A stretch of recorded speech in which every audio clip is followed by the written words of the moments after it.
kasih sudah diingatkan. Nah, ini yang ngambil mata kuliah Sikin pasti udah tahu juga ya di video saya minggu ini, bahwa ada tipe-tipe karakter manusia, ada yang koleris atau dominan, ada yang populer atau sanguin, ada yang tenang atau melankolis, dan ada yang ada yang konvensional atau melankolis, ada yang tenang, dia yang pragmatis kayak gitu. Ini bisa kalian baca sendiri sih ini.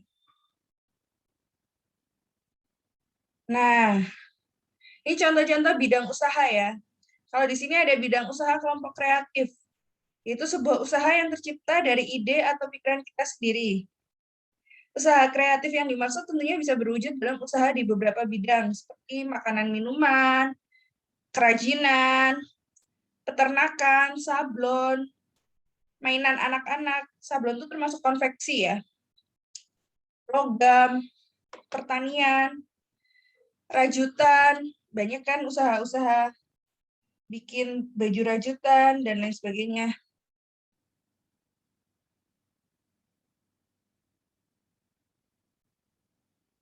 Terus penerbitan, buku, kartu ucapan, dan lain sebagainya. Banyak banget sih.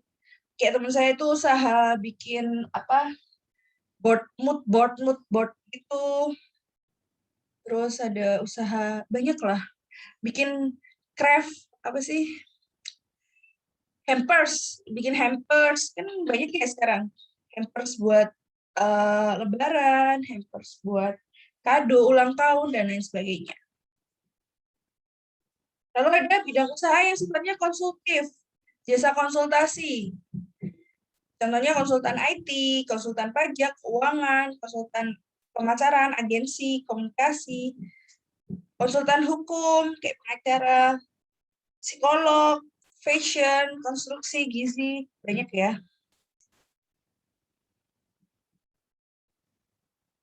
Ada juga bidang-bidang yang sifatnya kursus, les-lesan bahasa asing, les mengetik, les menjahit, kursus masak, banyak ya. Nah, ini pusat olahraga dan kebugaran, gym. Kan juga bidang usaha ya, kayak Deddy Corbuzier tuh kalau nggak salah punya gym kan, punya usaha gym. Dan memang Deddy Corbuzier passionnya di gym. Makanya butuh kecocokan tadi antara passion dan usaha yang akan kita kembangkan. Kalau passionnya makan, mungkin usaha makanan cocok ya. Kalau passionnya apa ya?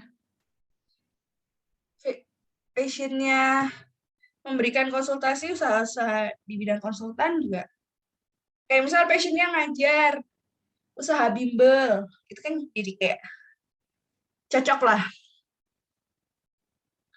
Lalu ini bidang perdagangan, ada distributor, dealer, agen, reseller. Waktu itu ada yang nanya tentang reseller ya, dropshipper, retailer, dan lain sebagainya. Terus ada bidang usaha kelompok pelayanan, contohnya jasa fotokopi, jasa pengetikan, kontraktor, jasa konsultan bangunan, arsitek, bengkel, kos-kosan, makelar, banyak ya. Jasa pengurusan STNK loh, jasa pengurusan SIM loh. Jasa kalau les menyetir berarti masuk ke bidang yang tadi, yang sebelumnya, yang bimbel-bimbel itu. Terus ada bidang usaha kelompok analitis, contohnya penerjemah, reparasi perangkat elektronik, karya intelektual, peneliti, rancang busana, laundry, penjahit. Kenapa kok dia dimasukkan ke sini? Karena butuh ketelitian dan analitik secara nggak langsung sih. Penjahit seolah-olah hanya menjahit, tapi sebenarnya ketika dia menggambar pola, ketika dia harus menentukan posisi jahitan dan lain sebagainya, itu butuh ketelitian dan kemampuan analitis. Nah, ada juga ide usaha yang dari imitasi. Sebagian besar usaha sudah dilakukan bertahun-tahun, bahkan sampai puluhan tahun berada di masyarakat dan tetap eksis. Banyak pemain lama yang tetap bertahan hingga 2-3 generasi, maksudnya kayak diturunkan ke anak cucunya. Kayak misal bakso. Bakso langganan saya dulu yang jual bapak-bapak, ibu-ibu, tapi si ibu-ibu ini barusan meninggal dunia. Akhirnya sekarang yang ngejalanin baksonya itu anaknya. Kayak gitu. Artinya apa? Mereka mampu mempertahankan konsumen lama dan mampu mendapat konsumen baru. Tentu saja mereka tidak bisa bertahan tanpa penyesuaian selera dan tuntutan masyarakat yang berubah dari masa ke masa. Nah, bakso langganan saya itu dia emang berinovasi sih, kayak dulu bakso biasa, cuman bakso kasar, bakso halus. Terus waktu booming bakso beranak, mereka bikin bakso beranak. Terus ada bakso jamur, ada bakso isi keju, bakso telur puyuh, kayak gitu. Jadi kan ada tuntutan masyarakat dan selera masyarakat yang berubah ya, dan mereka mau mengikuti, tidak tidak stagnan gitu loh. Mereka mau adaptasi sehingga bisa nggak gulung tikar, bisa turun dari masa ke masa. Usaha-usaha yang gagal atau yang akhirnya itu gulung tikar pernah berjaya, tapi gulung tikar itu karena dia nggak mau adaptasi dengan tuntutan masyarakat zaman now. Kayak gitu.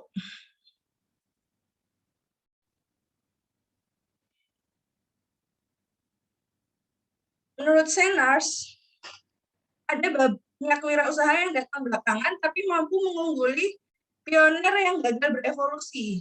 Dia memperkenalkan pendatang-pendatang baru itu sebagai kreatif adaptor. Jadi dia pendatang baru ini mengimitasi, menyontek, tapi dengan menambahkan unique value mereka sendiri. Yang jelas tidak ada pembajakan merek, tidak ada pembuatan produk imitasi yang 100% mirip. Jadi mereka pasti akan memberikan unique value atau pembeda.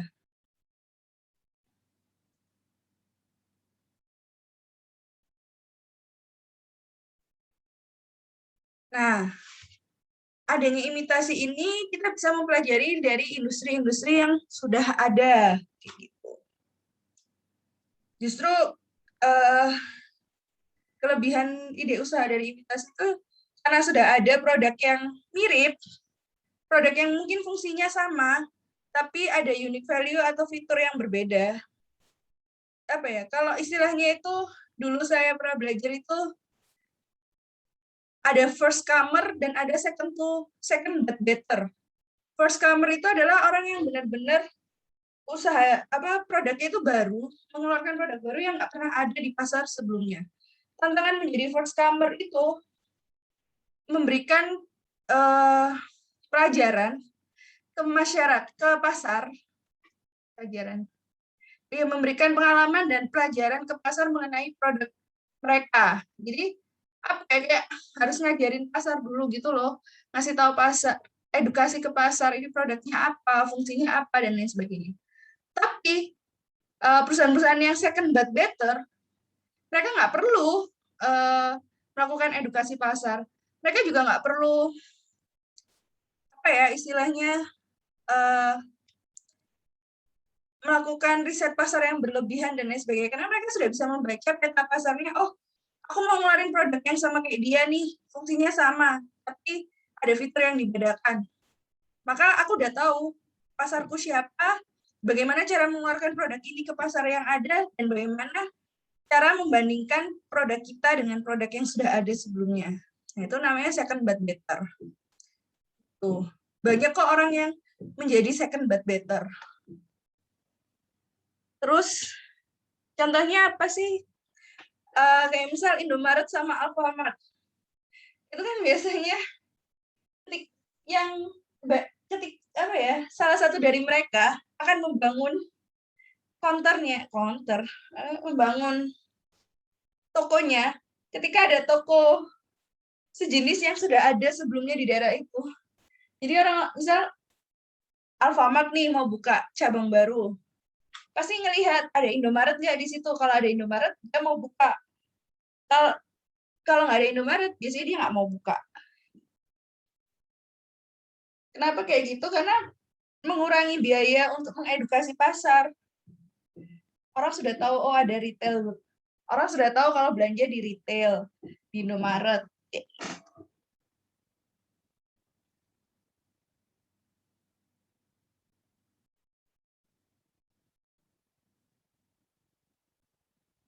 Lalu kita juga harus mengkaji input dan output industri.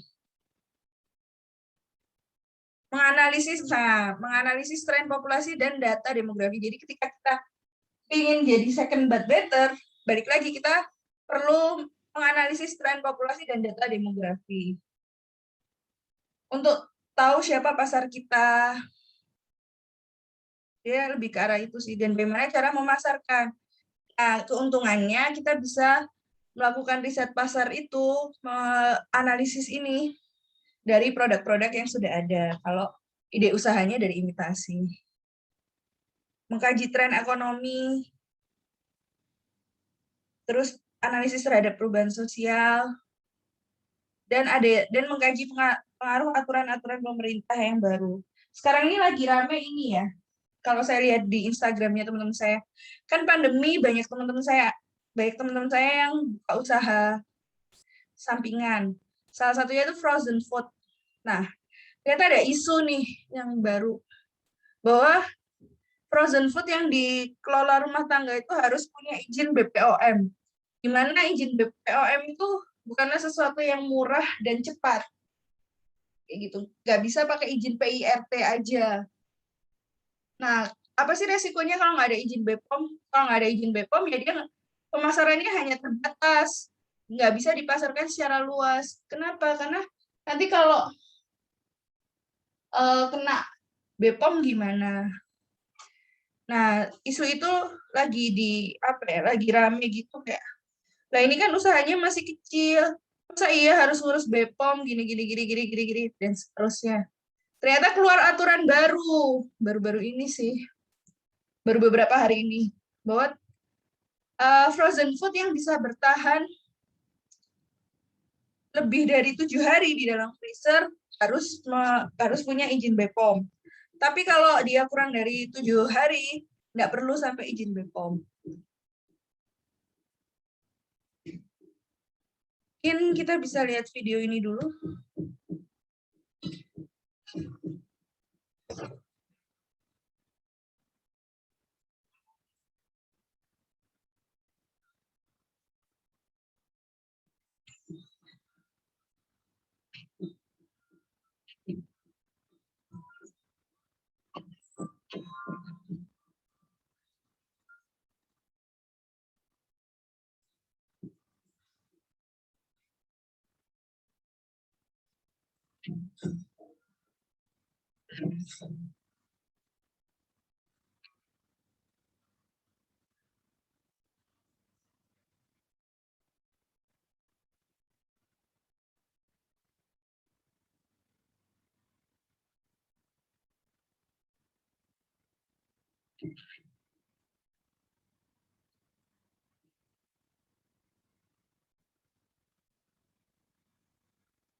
Nah, ini ya yang tadi tugasnya. Diskusikan gambaran bisnis dengan teman-teman kalian. Kalian bisa tuliskan di PPT atau dalam bentuk PDF, terserah. Dikumpulkan perwakilan kelompok aja di e-learning paling lambat minggu depan. Kira-kira bisnis kalian seperti apa, mitra yang akan dilibatkan seperti apa. Mungkin lebih enak kalau digambarkan dalam bentuk bisnis model Canvas. Sampai sini apa ada pertanyaan dulu?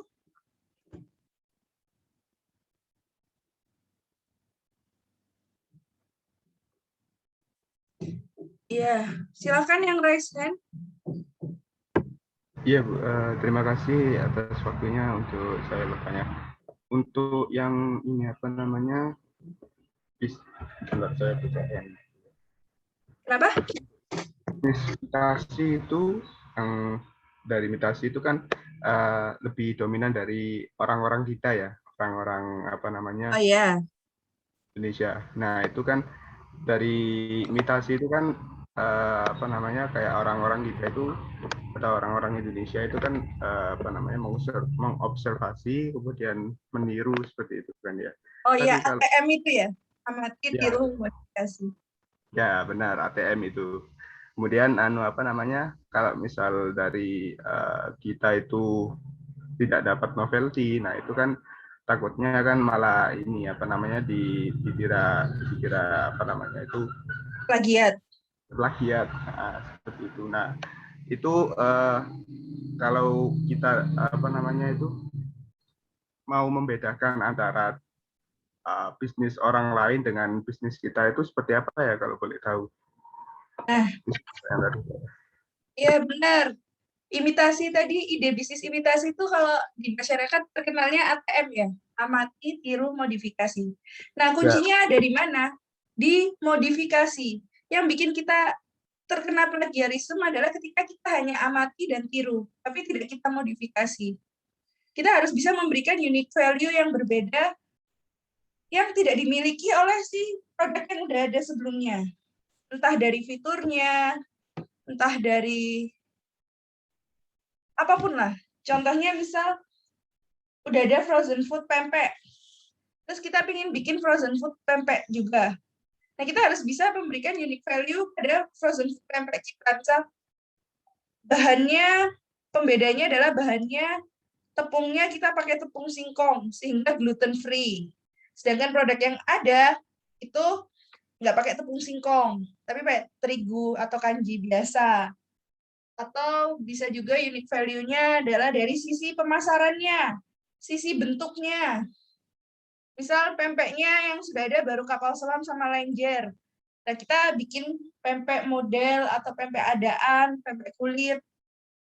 Terus habis itu, dan sebisa mungkin kita dalam memberikan brand itu, enggak meniru produk yang sudah ada.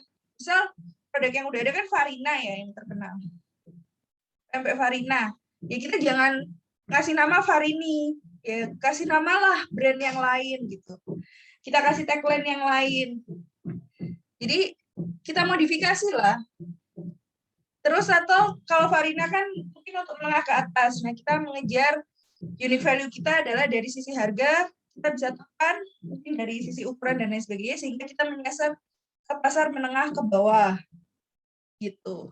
Jadi jangan sampai kita melakukan ATM berhenti di amati dan tiru aja. Situlah letak kesalahannya. Akhirnya kan dituduh plagiarisme dan lain sebagainya. Harus amati, tiru, dan modifikasi. Justru kuncinya di modifikasi itu. Si second but better. Apa menjawab? sudah menjawab sih. Kemudian untuk ini untuk pertanyaan saya yang terakhir untuk yang konsultasi untuk bisnis konsultasi ini kan dari saya kan apa namanya buka bukan buka sih kayak seperti apa namanya di UKM saya itu kan ada program atau broker konsultasi seperti itu. Nah itu kan untuk apa namanya mengundang minat dari mahasiswa itu seperti mengundang minat dari peserta itu seperti apa ya kalau boleh saya tahu. Jadi mengundang minat untuk ikut dalam apa namanya konsultasinya yang saya buat seperti itu. Itu bagaimana ya kalau boleh saya tahu? Konsultasi apa dulu nih? Itu seperti konsultasi usaha UKM. Jadi UKM yang berminat untuk gimana cara UKM itu datang ke kalian untuk konsultasi manajemen gitu ya? Ya, benar kayak gitu. Mungkin pertama cara yang bisa kalian lakukan adalah kalian memperkenalkan diri dulu. Gimana Bu cara memperkenalkan dirinya? Kalian adakan acara buat mereka. Contohnya kalian bikin, kalau sekarang online ya, bikin webinar tentang bagaimana membuat laporan keuangan untuk UKM, atau bagaimana memanfaatkan aplikasi X untuk menata keuangan UKM. Kayak banyak sih di Play Store aplikasi-aplikasi gratis untuk pencatatan keuangan UKM. Atau bagaimana menggunakan alat kasir untuk UKM. Kalian bikin webinar series dulu. Nah, di webinar itu kalian memperkenalkan dan kalian mengundang UKM itu secara gratis untuk ikut webinar kalian. Nah, di webinar itu kalian memperkenalkan diri bahwa kalian adalah seorang penyedia jasa konsultasi, sebuah usaha penyedia jasa konsultasi untuk UKM. Ya, dari situ kalian bisa memasarkan lah langsung usaha kalian. Jadi memang gitu caranya, kita panggil dulu mereka, agar mereka kenal kita, baru kita bisa menawarkan produk kita. Gimana kita bisa menawarkan produk kita kalau mereka aja nggak tahu siapa kita? Gitu sih. Itu salah satu cara ya. Kalau dulu himpunan saya kayak gitu. Jadi himpunan saya juga ada proker namanya MTI Consultant. Jadi kita memberikan konsultasi manajemen membimbing UKM gitu selama 1 tahun penuh. Nah, siapa sih yang mau mendaftar dan mempercayai kita kalau kita nggak memperkenalkan diri? Jadi setiap bulan kita bikin, kalau dulu sih nggak webinar sih, dulu seminar offline. Kan nggak pandemi ya. Kita bikin seminar offline, kita mengundang 50-100 UKM di Bandung. Seminarnya itu ya banyak sih, terkait branding, terkait keuangan, terkait apa ya, masalah-masalah utama dalam UKM itu menurut saya keuangan dan branding sih. Gitu. Menjawab nggak? Sudah menjawab. Terima kasih, Bu. Intinya adalah kalian harus memperkenalkan diri kalian dulu. Bagaimana orang mau tahu produk kalian kalau mereka aja nggak kenal. Oke, ini ada pertanyaan di chat. Salah satu ya Bu, kalau PDF saja, BMC saja. Iya, terserah kalian mau menggambarkan dalam BMC atau enggak. Tapi akan lebih baik kalau digambarkan dalam BMC aja ya. Karena akan lebih mudah buat kalian sebenarnya. Kalau digambarkan dalam bentuk BMC. BMC itu menurut saya salah satu tools yang mempermudah kita sih. Atau kita sepakati BMC aja ya. Biar lebih mudah menggambarkan. Ada pertanyaan lagi? Bu, izin berarti kalau misalnya yang disepakati BMC itu hanya mappingnya aja. Apa? Hanya apa? Mappingnya itu. Iya, benar. Kan ada berapa kotak tuh BMC? Kan hanya gambaran aja. Gambaran dalam bentuk BMC gitu aja ya. Berapa kotak ya? Ya nanti kita bahas BMC. Saya remind lagi tentang BMC. Ada pertanyaan lagi?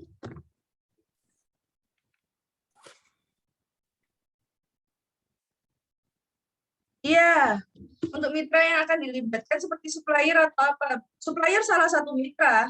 Kalau kalian butuh reseller, reseller juga mitra.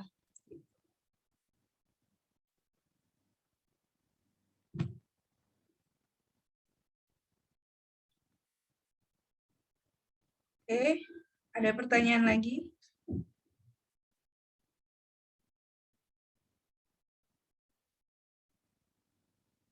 Saya share screen materi berikutnya tentang BMC.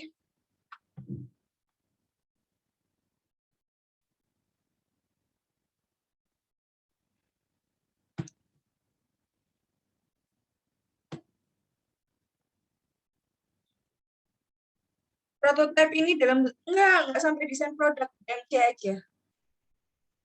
Nggak perlu sampai desain produknya ya. BMC-nya dulu aja.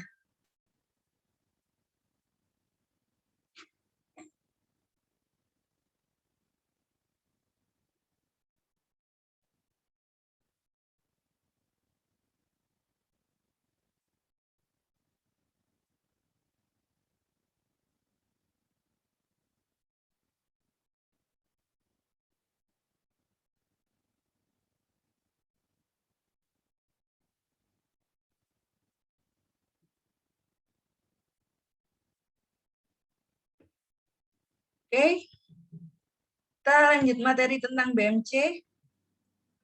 Apa itu BMC? BMC adalah kerangka kerja yang dikenal banyak untuk mendefinisikan model bisnis startup. BMC disusun dengan tujuan untuk menjelaskan, menilai, memvisualisasikan, serta menggambarkan model bisnis sehingga kinerja yang dihasilkan oleh startup lebih maksimal. Dan bisa dilakukan untuk semua startup tanpa batasan sektor usaha. Nah, ini udah tahu ya peta BMC-nya.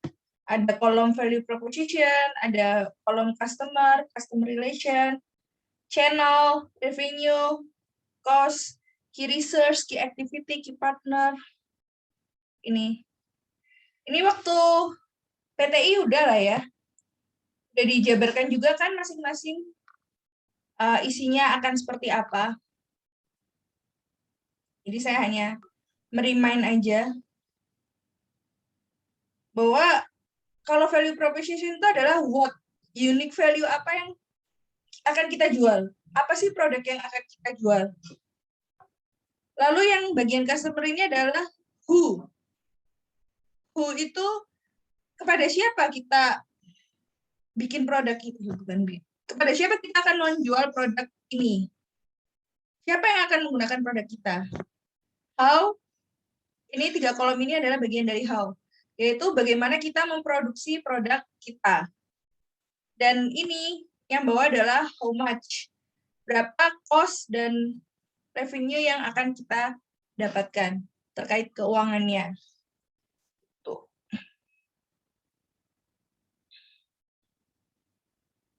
Nah, di mana sisi customer adalah target kita. Customer kita harus jelas siapa, karena kalau customer-nya nggak jelas, strategi kita, customer relationship atau channel kita, itu juga jadi nggak jelas, jadi ambiar. Value proposition kita jadi nggak nyampe ke customer. Gitu. Lalu value proposition nih, unique value, keunggulan produk kita. Kenapa sih customer harus memilih kita dibanding produk lain yang sejenis? Substitusi maupun komplement, substitusi produk kita. Lalu revenue, kita mau dapat duit dari mana? Mau model pendapatannya seperti apa? Channel, bagaimana cara kita mendistribusikan produk kita? Online kah, reseller, dropshipping, atau kita jual langsung, atau gimana? Cost, berapa biaya yang kita perlukan untuk memproduksi produk kita? Key resource adalah sumber daya utama dalam bisnis. Bisa berupa tenaga ahli, bisa berupa bahan baku utama, desain produksi, dan lain sebagainya. Key partner, siapa mitra kita? Vendor, supplier, distributor, reseller, itu masuk ke key partner. Key activity, yaitu bagaimana cara kita memproduksi produk kita. Proses manufacturing-nya, proses R&D-nya, proses penjualannya, dan lain sebagainya. Nah, customer relationship, bagaimana cara perusahaan menjaga hubungan dengan customer. Banyak ya cara-cara terkini. Beberapa produk itu mereka bikin forum-forum konsumen gitu. Kayak misal, kalian tahu yang Living, Diffuser, itu kan mereka sering bikin kebanyakan sih MLM ya. Mereka sering membuat forum-forum dengan konsumennya. Oh, Genius yang terakhir saya tahu tuh Genius, tahu kan? Aplikasi Genius punyanya Bank BTPN, online bank. Itu kan dia punya forum juga, forum Genius gitu. Forum isinya sesama pengguna atau sesama nasabah Genius untuk bertukar pikiran. Dan ada orang Geniusnya juga di situ, sehingga segala keluhan itu bisa langsung ditanggapi. Itu bagian dari bagaimana kita menjalin hubungan yang baik after sale service-nya. Jadi ketika orang udah jadi nasabah Genius, bukan berarti berhenti, tapi dia masih mau terus menabung di Genius gitu loh, masih mau terus menyimpan uangnya di Genius, karena terjaga kan customer relationship-nya. Ini contoh bisnis model canvas dari Netflix. Dan nanti bisa kalian lihat sendiri ya, kan saya share di e-learning.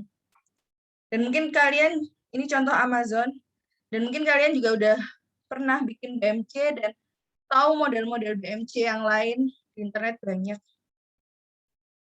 Ini videonya bisa diputar nggak?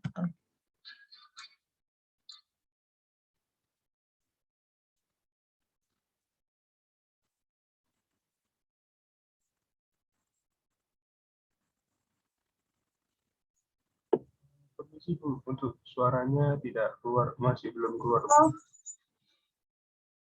bentar. Saya share-nya berarti masih belum share song.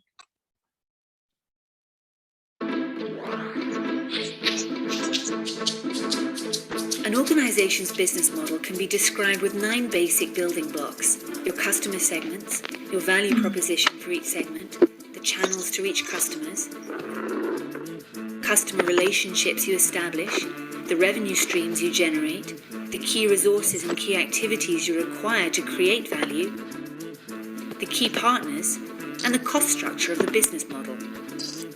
But it's not sufficient to just enumerate the 9 building blocks. What you really want to do is to map them out on a pre-structured canvas.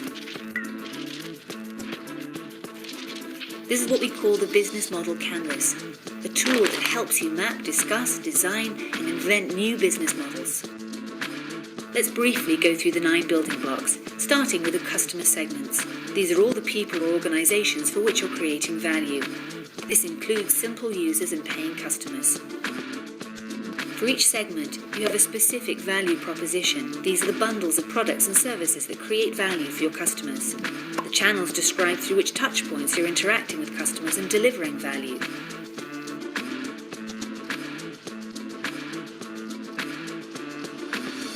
The customer relationships outline the type of relationship you're establishing with your customers.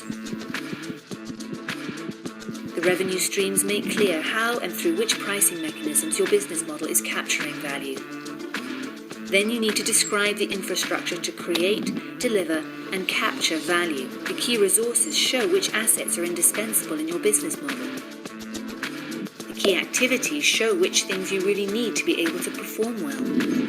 The key partners show who can help you leverage your business model, since you won't own all key resources yourself, nor you perform all key activities. Then once you understand your business model's infrastructure, you'll also have an idea of its cost structure.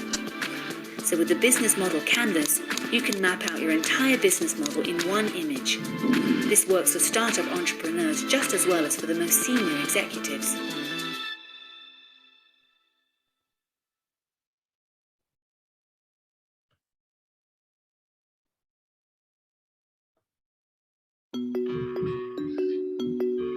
Hi, this is Anna at Railsware. Today we will have a look at the Lean Canvas, a tool designed by Ash Maurya to help startups analyze the strengths and weaknesses of their business model. And also we will practice using Lean Canvas on the Uber example. To work out your business activities, you need a business plan. A good business plan requires a massive amount of work. But how can you verify your idea before investing so much time and effort? Lean Canvas can help you with that. You need a Lean Canvas if you want to create a product that will be in demand in the fast-changing market. This tool allows startup founders to mitigate the risk and uncertainty associated with the product inception. The Lean Canvas is a one-page document consisting of 9 boxes to be filled in. It originates from Alex Osterwalder's business model canvas. Initially, the last one was designed for well-established businesses and not really applicable to startups. That's where Lean Canvas comes in. Its key difference from the business model canvas is its problem-solution-oriented approach and focus on the customer. To address this, the 4 business model canvas boxes, namely key partners, key activities, key resources, and customer relationships, were replaced with problem, solution, key metrics, and unfair advantage respectively. That helps founders focus their products on resolving their customers' problems instead of specific features of the product. In practice, it doesn't take a huge amount of time to fill in the Lean Canvas. We recommend you to stick to the following order, but it's not obligatory, and you're free to choose the way you feel comfortable with. Let's do this together through the example of the world-known peer-to-peer ride-sharing app, Uber, back when it was getting off the ground. We should start by defining the target customer. Many startup founders suffer from a common misconception called "everybody needs my product." Narrow down the customer segment as accurately as possible. You'll be able to expand it later on if you blossom out. Uber offers its service to passengers and drivers. The passenger segment can be split narrower by demographics, type of usage, and socioeconomic characteristics. Drivers also divide into users who opt for Uber as a full-time job solution and those who leverage it in addition to their main job. It's best to mark each segment in different colors your convenience. In the early adopters section, you can specify the actual people who will be the first to use the raw product and provide feedback. These may include first customers, developers, friends, and even you, the startup founder.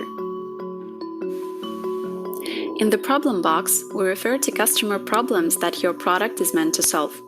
If you have several customer segments with different problems, you may make separate canvases for each of them.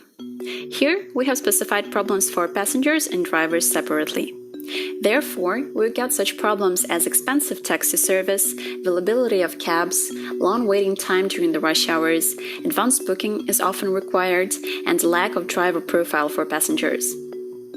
Drivers need extra income, a part-time job opportunity, and awareness of who they are going to drive. In the existing alternatives section, you should place your closest competitors that are already solving the specified problems. We split the Uber existing alternatives according to different user segments. So passengers can opt for public transport, a taxi service, or ride with a friend. And drivers are limited to taxi service and other full or part-time jobs to get income. The product you are going to create must bring revenue. Usually, entrepreneurs use the cost-based approach, where you need to calculate costs and add a margin. However, we recommend you to rely on the average value required for the customer to solve the problem. For example, Uber takes around 25% of the pay for each ride. All problems you specified in the neighboring box should be matched by the relevant solutions. Explain what experience the customers are meant to have. Uber offers a cheaper ride opportunity, wide car network, fast pickup, route tracking, as well as drivers and passengers' ratings to solve the mentioned problems. Cooperation with your target customers will allow you to learn their needs and offer the most suitable solution. It's no accident that the Unique Value Proposition box takes the central part of the Lean Canvas. The Unique Value Proposition is a brief message which is meant to attract customers' attention. You need to describe the uniqueness of your product and show its key difference from the existing alternatives. Uber attracts customers not only with its speed and low price, but also a package of services in one app, which allows you to find a safe ride 24/7, 365.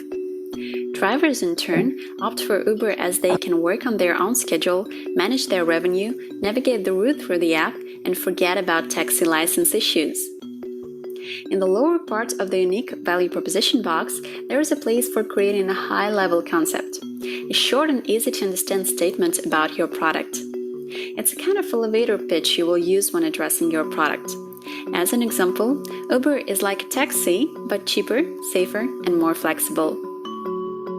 Even the most groundbreaking product on the market can fail if the customers are not aware of it. Specify communication channels to reach out to your target audience. In our canvas, Uber relies on PR, word of mouth, and user referrals. Define key tracking metrics to measure the progress of your business. Initially, you can do with one key metric like minimum success criteria, meaning the outcome that can be deemed a success. Later on, you can expand your lean canvas with other vital metrics. As for Uber, they factor in the number of users and rides, money earned, and referred users. The fixed and variable costs find their place in the cost structure box. These may include costs for the office rent, hardware, recruitment, market research, etc. It's enough to narrow your time window to a particular milestone like a product release or achieving the first 100 customers. Once your cost structure box is filled in, you can balance it with revenue streams and get answers to such questions as how many customers do I need to pay off the investments, where is the break-even point, and others related to the winning outcome. In our example, let's focus on costs for product development, infrastructure and support, as well as the marketing expenses and salaries. The last step in the lean canvas is your unfair advantage. This term denotes a special thing about your idea that your competitors are not able to copy or obtain in any possible way. Unfair advantage may include a good reputation, exclusive access to some data, personal authority, community, or any other unique advantage. It's not necessary to seek out your competitive advantage right now. You can fill in this box later when some other things have started to go in your favor. When Uber was founded, its unfair advantage was the experience the application offered: low-priced rides at the push of the button. That's it. Remember that your lean canvas can and needs to be changed once you get new feedback from your customers. While you're in a startup mode, you're still testing various hypotheses. Some get confirmed, some don't. But make sure you adjust your lean canvas according to the facts and not how you wished things were. This was the introduction to the lean canvas model from Railsware. If you're interested in the content like this, press thumbs up and subscribe for the Railsware YouTube channel.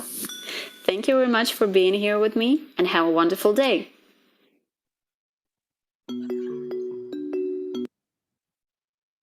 Oke, itu tadi tentang bisnis model kanvas. Ada pertanyaan?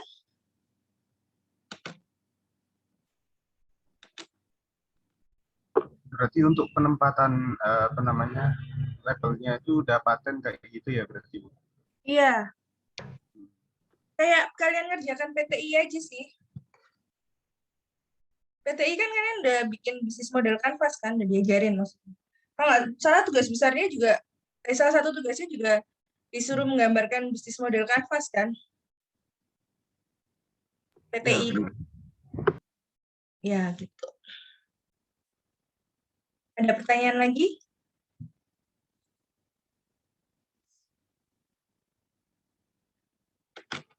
Sambil saya share materi terakhir tentang perencanaan bisnis.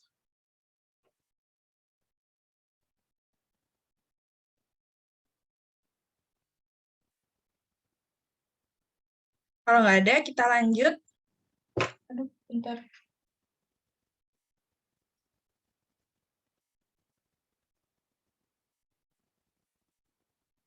Nah ini, pertimbangan pembuatan rencana bisnis.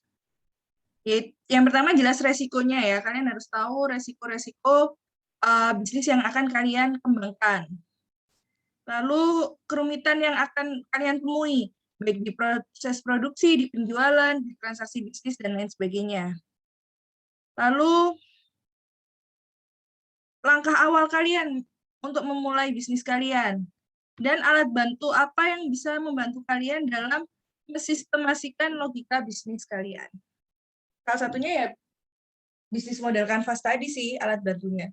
Tapi kalian mungkin bisa mencari alat bantu lain nantinya ketika kalian ingin mengembangkan bisnis.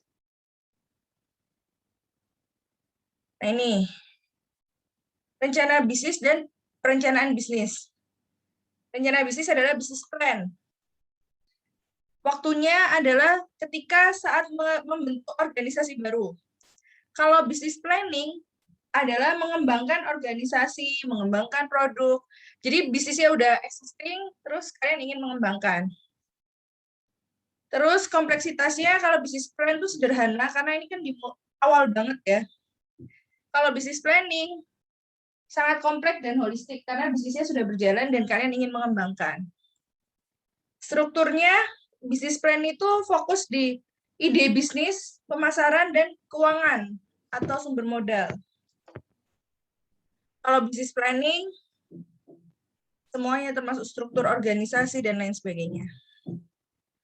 Jangka waktunya kalau business plan itu jangka pendek, kalau business planning strategi jangka panjang.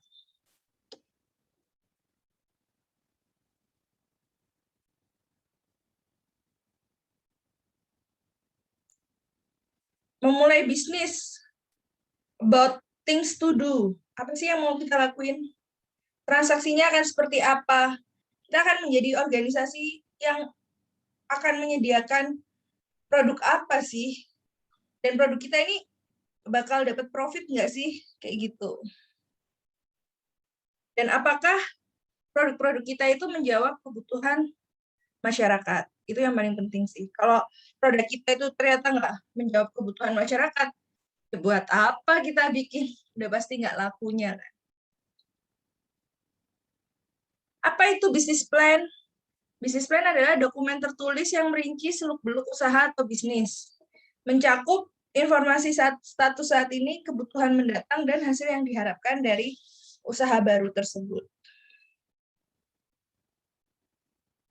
Jadi business plan ini bagaimana kita bisa menggambarkan, menuliskan, mendokumentasikan siapa tim kita, sumber daya apa yang kita perlukan, dan peluang bisnis kita itu seperti apa.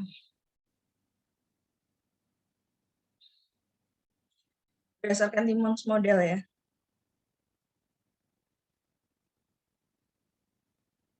Nah, rencana bisnis plan itu sifatnya situasional. Akan cepat kadaluarsanya. Jadi begitu bisnis plan itu jadi, sebisa mungkin harus bertindak cepat untuk merealisasikan. Karena kalau dikit aja, bisa jadi bisnis plan kalian tuh udah obsolete, udah harus diupdate. Bisnis plan yang baik, singkat dan padat, terorganisir rapi dengan penampilan menarik, rencananya menjanjikan, hindari melebih-lebihkan proyeksi, over optimis gitu. Lalu kalian buka aja resiko bisnisnya apa aja yang akan terjadi. Timnya efektif, fokus, target pasarnya jelas, targetnya realistis, jadi nggak mengada-ngada ya, nggak over optimis, dan yang jelas spesifik.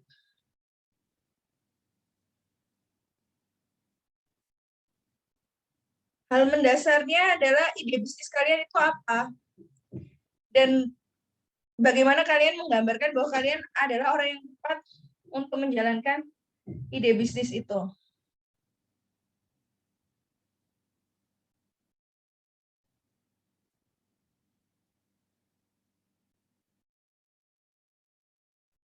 Terus cara kalian menghasilkan keuntungan itu seperti apa?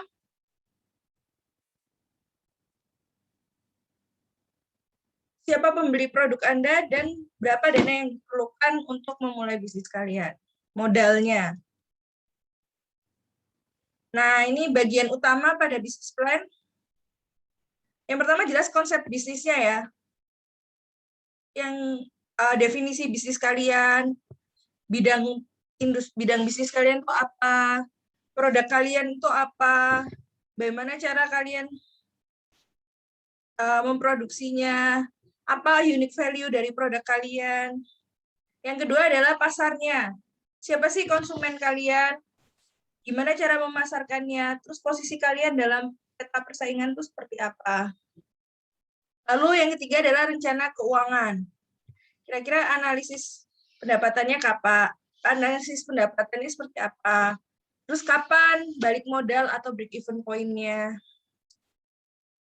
Nah, ini kira-kira dalam bisnis plan urutannya, babnya itu ada executive summary, itu kalau di paper tuh kayak abstrak gitu. Jadi rangkuman dari isi bisnis plan. Lalu ada deskripsi bisnis, ada strategi pemasaran, ada analisis persaingan. Jadi posisi produk kalian dibanding produk-produk lain itu seperti apa. Lalu ada rencana desain, rencana operasionalnya, dan analisis keuangannya seperti apa, kapan balik modalnya, itu yang paling penting sih. Jadi investor ketika membaca bisnis plan kalian, mereka bisa menilai bahwa bisnis ini worth it, bisnis kalian tuh worth it dan layak untuk dimodalin. Sebenarnya kan adanya bisnis plan ini kan digunakan paling sering untuk apa ya? Merayu, iya, untuk mencari modal kan, mencari modal ke investor, dipresentasikan ke investor. Isi dari executive summary, konsep bisnis, misi perusahaan, produknya apa, persaingannya seperti apa, ukuran target dan ukuran pasar, strategi pemasaran, tim manajemen, dan keuangan. Berarti lebih dalam bentuk rangkuman ya, biasanya cuma 1 halaman, bahkan nggak nyampe sih. Setengah halaman atau 1 halaman, kayak abstrak kalau di paper atau di LKTI ya. Jadi benar-benar ringkasan aja.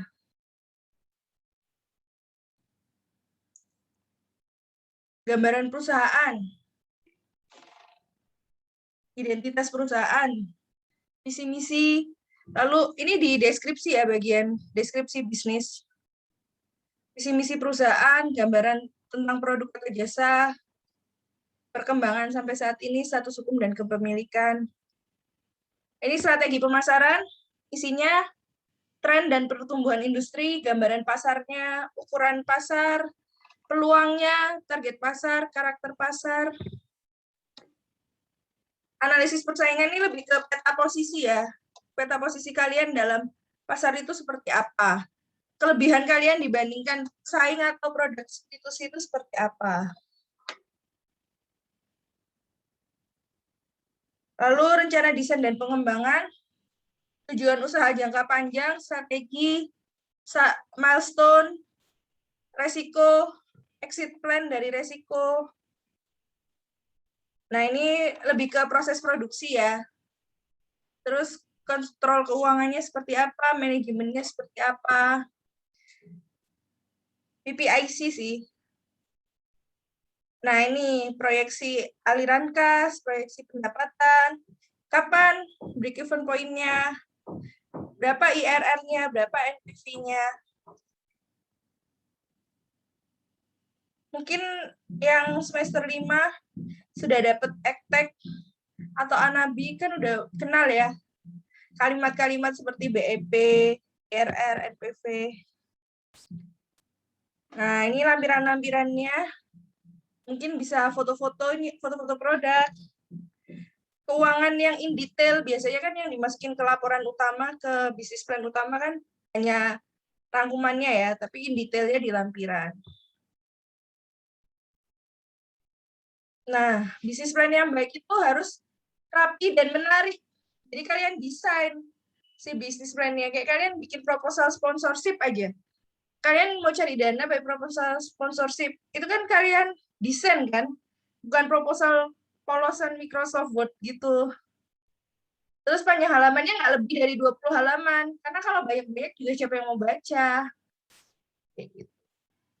Ada covernya, biasanya itu dijilid ring atau dijilid kayak buku, jadi menarik lah istilahnya. Menarik untuk dibaca.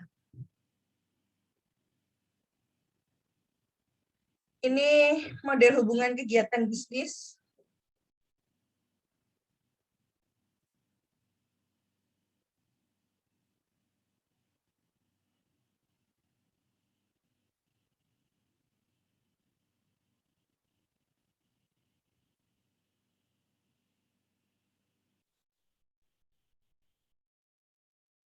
Dimulai dari mana ya, Nak yang menjelaskan? Jadi sebenarnya gini, dari sini aja deh. Jadi sebenarnya poin utama dari bisnis plan ini adalah analisis kelayakan. Jadi investor itu akan menilai layak nggak sih bisnis kalian itu berjalan dan dikasih modal. Nah, analisis kelayakan itu dari mana? Dari neraca, dari cash flow, dari laba rugi. Di mana untuk menyusun ini diperlukan equity, debt, terus untuk cash flow itu ada depresiasi, interest, ada pajak juga di laba rugi, ada revenue, di mana revenue itu didapatkan dari demand, dari harga pasar, dari kompetitor, dari market share. Nah, itu kalau dari revenue, unsur-unsur revenue. Tapi dari unsur cost, ada capex dan opex. Capex itu capital expenditure, investasi. Jadi working capital, biaya investasi. Sedangkan opex itu adalah biaya operasional. Ada biaya bahan baku, biaya tenaga kerja, biaya overhead. Kan laba rugi ini membandingkan antara revenue dan cost. Di mana laba rugi, cash flow, dan neraca digunakan untuk menyusun analisis kelayakan. Biar bisa mendesain si investornya layak atau enggak bisnis kalian itu berjalan dan didanai. Udah sih, habis ternyata materinya. Apa ada pertanyaan tentang bisnis plan? Kalian belum disuruh bikin bisnis plan sekarang kok. Bisnis plan-nya nanti akan kalian buat, tapi kalau mau dicicil nggak apa-apa. Yang jelas, di minggu ke-7 nggak ada kuliah, tapi di minggu ke-7 kalian harus mengumpulkan video presentasi bisnis plan kalian dalam durasi 15 menit, minus 15 menit. Terus habis itu dikumpulkan juga file PDF bisnis plan kalian ke e-learning. Jadi di minggu ke-7 tidak ada kuliah, absensinya nanti akan dihitung dari pengumpulan video. Videonya kalian upload di YouTube, video presentasi bisnis plan kalian. Silakan kalian upload di YouTube, kalian kumpulkan linknya. Nanti saya kasih form pengumpulannya di minggu ke-7. Di minggu ke-6, di minggu ke-6 akan saya share formulirnya. Dan file bisnis plan-nya bisa kalian kumpulkan di e-learning. Nggak harus sekarang, karena di sekarang minggu ke berapa? Minggu ke-3 ya. Di minggu ke-4, ke-5, dan ke-6, kalian akan mendapatkan materi tentang aspek operasional, aspek pemasaran, dan aspek finansial dari bisnis plan. Kayak gitu. Jadi nggak harus sekarang, makanya tapi bisa dicicil dari sekarang sih, mulai dari idenya dulu, bisnis model kanvasnya makanya. Oke, apa ada pertanyaan?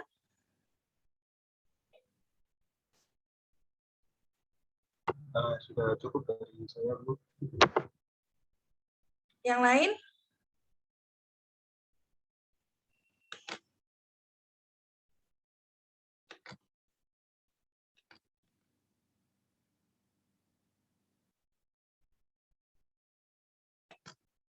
Sudah, Bu.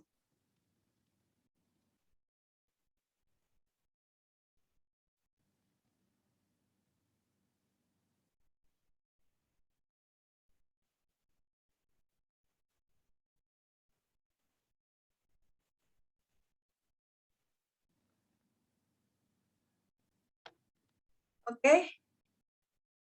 Nggak ada pertanyaan yang lain?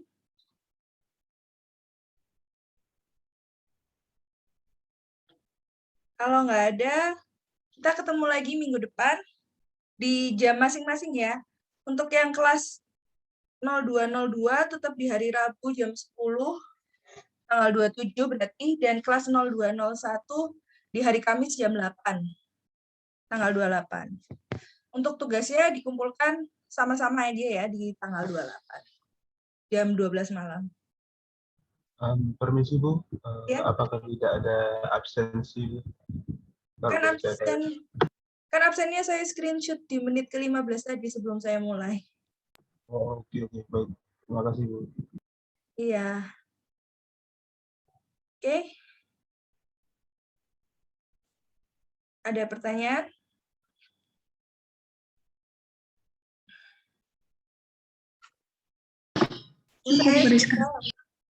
Sudah apa? Gimana, Bogi?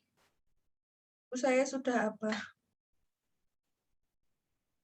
Oh, oke. Nanti ditambahkan. Ya, tadi ada yang bertanya, kayaknya. Yang mau open mic, silakan.